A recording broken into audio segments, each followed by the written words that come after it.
Hi, I'm Nela Dunato, artist and designer.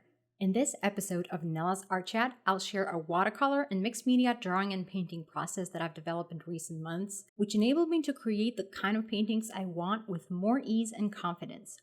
Here you can see several finished portraits I painted using this technique, and I'll show you one of the paintings from start to finish while talking about the challenges I've had before I started using this process and how it has impacted my work since. If you're curious to learn more about this technique and want some tips on improving your own process to suit your personality and strengths, come join me by my drawing table and let's chat.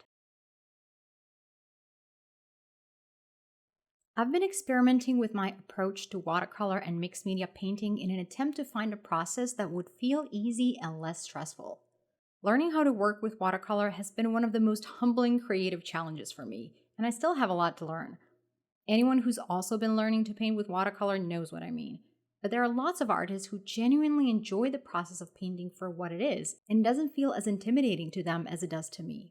I first came to watercolor after years of experience with drawing in ink and painting with acrylic paint, which I find much easier to control in order to achieve what I imagined. But I was attracted to the ethereal quality of watercolor and how well it worked combined with ink, colored pencils, and pastels, so I persisted all of these years despite all the challenges. So here's what my process used to be like. In the very beginning, I was going back and forth on whether to include ink line art in my watercolor paintings. I was used to drawing with ink all my life, so line art made things easier for me, and painting felt more like a coloring book. But as time went on, I wanted to unify my art style across different mediums because I felt like it looked too diverse. The line art had to go. Without solid ink lines, I'd have to develop the structure of the entire artwork using watercolor. If needed, I'd add colored pencils, soft pastels, or water-soluble pastels on top of it to polish it up further. You can watch many of my earlier episodes of Nella's Art Chat to see examples of that process. The previous episode is a pretty good example because you can see just how rough it starts off. The process that I used for all of these artworks would be 1. Drawing a sketch on printer paper and correcting all of the mistakes that I possibly can in the rough sketch. 2. Tracing the sketch onto the final watercolor or mixed media paper very lightly so you can't even see the pencil in the final artwork. 3. Building up the painting in watercolor from light to dark through layering. The painting didn't have any structure in the beginning. It would only get more structured as I put in the dark colors which gave the subject form. With acrylic or oil paint, you can start with an entire range of values from light to dark and see very clearly what's going on in your painting. Does it have a believable form? Does it look wonky? In watercolor, that's harder because you don't want to start too dark and the colors can bleed into each other where you don't want them to when they're wet. Depending on which paper you use, each subsequent layer can reactivate the colors underneath and it can muddy up the paint and just look very messy. To avoid that, we paint in light, transparent layers at first and then deepen the darkest areas towards the end. Because of this, my paintings were very ugly for 90% of the time while I was painting. They were lacking structure and form, and my very lightly sketched outlines would disappear under the paint. Once, I completely lost the sketch while I was applying a watercolor wash. I had no idea what I was doing, where my drawing was, if the dark paint went into areas that I wanted to keep light, and where to lift it from. That was quite a stressful experience. I was able to turn the painting around, but first I had to redraw the entire sketch to know how to continue the painting. Anyway, many artists are familiar with the ugly stage where things are just not coming together and you're wondering if it will ever look good. Experienced artists just know that we need to keep going and eventually things will start looking a lot better. But it can take a long time to get there. I don't have that problem with acrylic paint because 1. I start with an underpainting that has all the darkest shadows blocked in, and 2. I know that no matter how much I mess up, I can always turn it around since acrylics can be applied on opaque layers that will completely cover up whatever's underneath. With watercolor, however, the ugly stage lasts very long and there is a point of no return when you mess up, which I've talked about in episode 3 of Nella's Art Chat. Being in that ugly stage can feel very demotivating. I'm motivated by visible progress. When I can see that the artwork is going in the right direction, I double down and keep working on it as long as my body allows. I'm in the flow and nothing else exists until the work is done. But when I can't see the progress, I get discouraged and start doubting my artistic abilities. Some works I just abandon and don't want to even look at them for months. It's not just impatience. I'm fine with working on the same painting for weeks or months, but I want to see an inkling of my imagined scene in the work in progress. I want to know that I'm getting somewhere. It's quite different for me to paint in acrylics or watercolor. I feel more confident with acrylics, so I'm more relaxed when I paint. I'm trying to become more relaxed with watercolor, but I have a personality that just doesn't align with this unpredictable medium so well. It's easier to change your creative process than it is to change yourself. At my core, I'm an artist who draws. Since I was a kid, I was attracted to markers and pens, and I wasn't interested in paint at all. I hated gouache and watercolor in elementary school. I found working with pencils, markers, and India ink more fun and pleasant. There's something about the precision of a sharp tip that I find very comforting. When I started painting seriously and I wanted to learn how good artists paint, I found many of their techniques unnerving because I miss the scaffolding that the lines give me. It's especially true when painting portraits.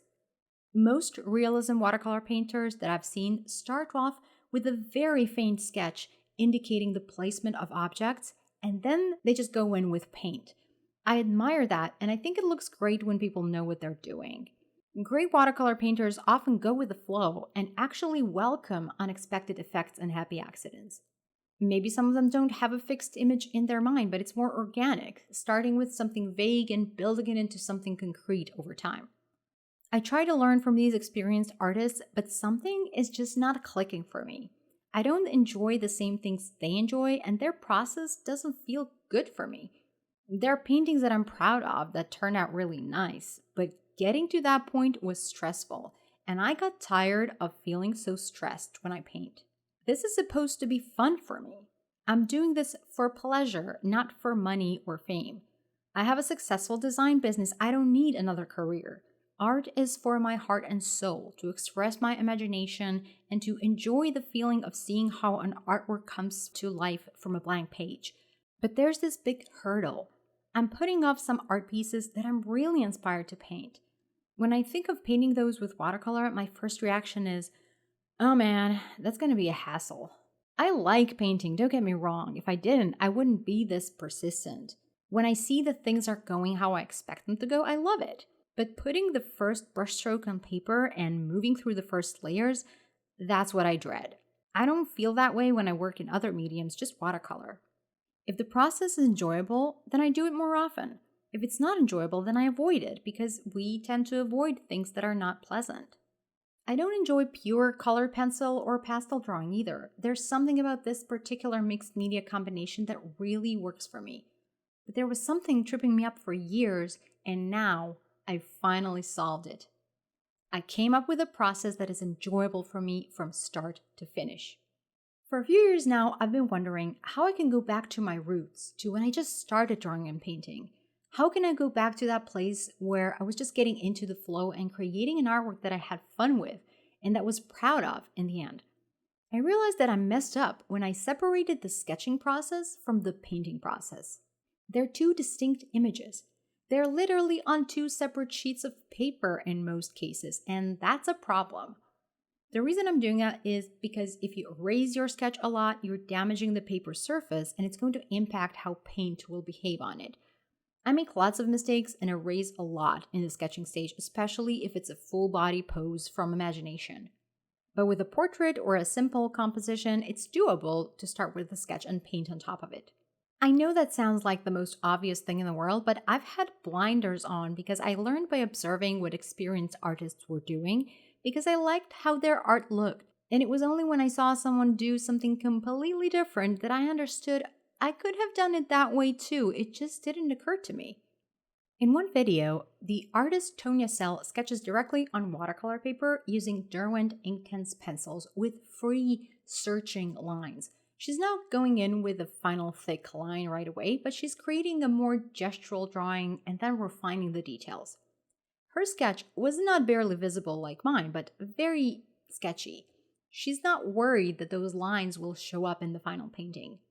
She's very expressive in her painting, very loose, and she can afford to be loose in her painting because her sketch is always visible. It never gets lost no matter how much paint she applies. The most important shapes are still there. When I saw that, I immediately thought to myself, that's how I want to paint in watercolor. I don't want to be drawing these wimpy lines that get lost as soon as I apply paint to paper. I want to slap paint over a detailed sketch that I'm happy with and hope for the best. Just because I'm capable of working straight with watercolor, not even using pencil at all, it doesn't mean that I want to do it most of the time. The thing about painting and mixed media is that there's so many different ways to do it. I've spent the past decade exploring all of these different ways, learning from artists who have vastly different approaches. I love how their artwork looks, but I don't necessarily enjoy the way they created it. I love it for them, but I don't like it for myself. It's fascinating to see how different people are and how our personalities shape our style.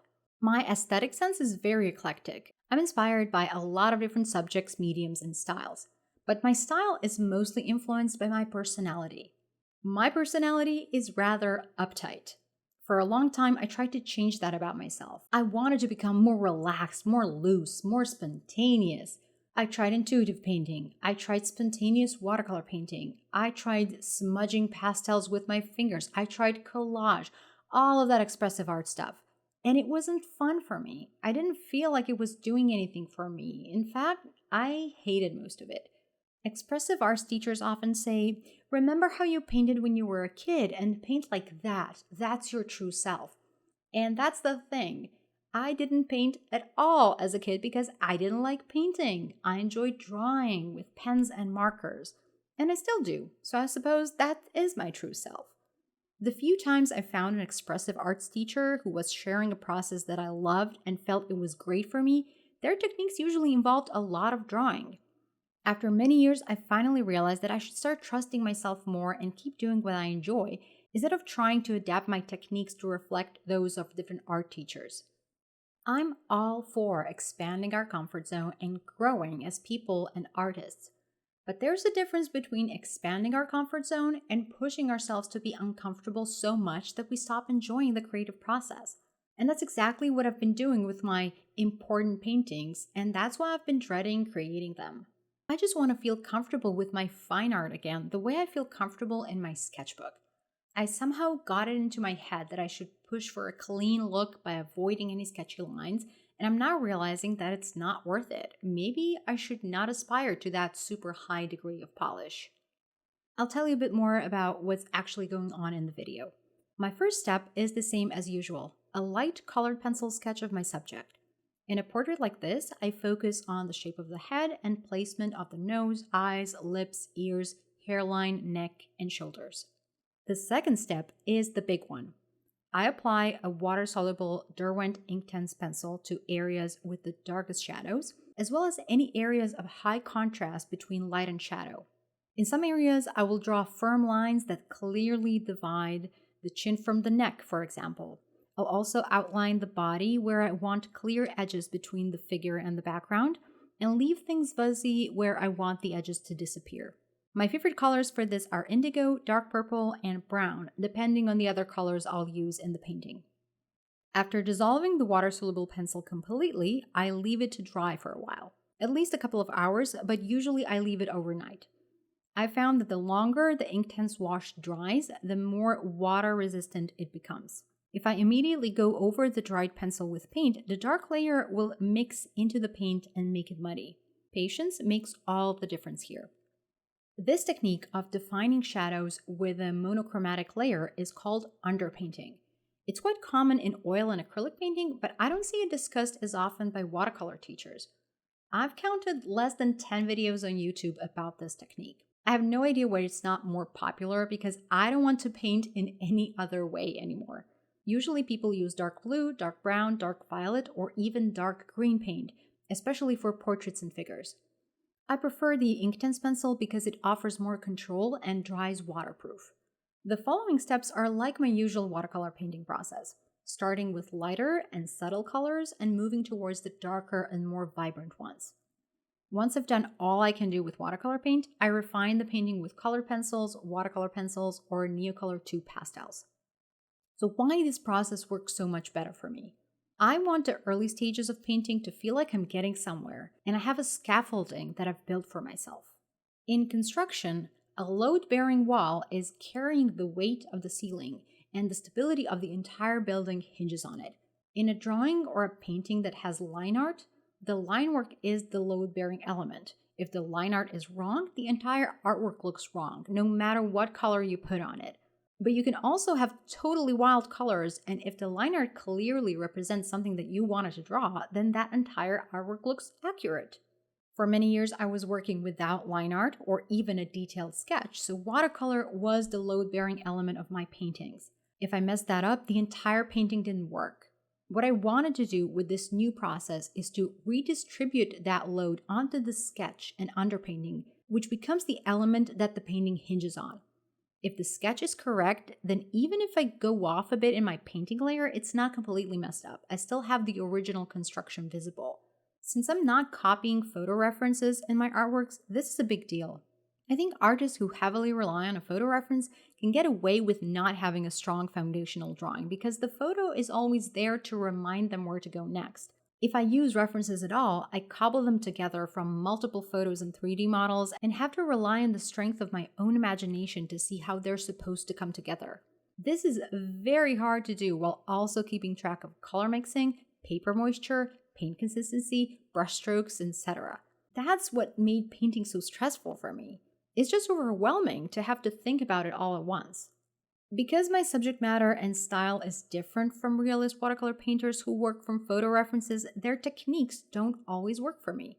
This technical shift is having a profound effect on my process because I don't have that big of a jump in going from a sketch to the watercolor painting that can make it or break it. I start off with something that I can see right away whether it's working or not. I have an opportunity to fix it early on, and I'm more comfortable and confident with drawing, so my pleasure is increased. Every single mixed media painting I did since this discovery has been so much more fun and pleasant than those I used to do before. I feel like I'm painting faster as well, although that's not my goal. And most importantly, there is no ugly stage. Sure, my paintings look unfinished until they're finished, but I don't doubt that it will all come together because if my sketch is accurate and my darkest shadows are where they're supposed to be, I'm confident it will turn out at least fine, if not exactly great. I know this is a very specific, very nerdy topic, but maybe there's someone else who's also struggling with painting who's also more of a drawing kind of person. If you're a team drawing person, let me know. Put a pencil emoji in the comment or something so I know that you're on my team. I do enjoy both pencils and brushes, but we all have our comfortable place that we retreat to when things get hard. For me, it's always been drawing and always will be. It's about time for me to reclaim that space and to spend as much time in that space as possible, not trying to force myself to be a painting person.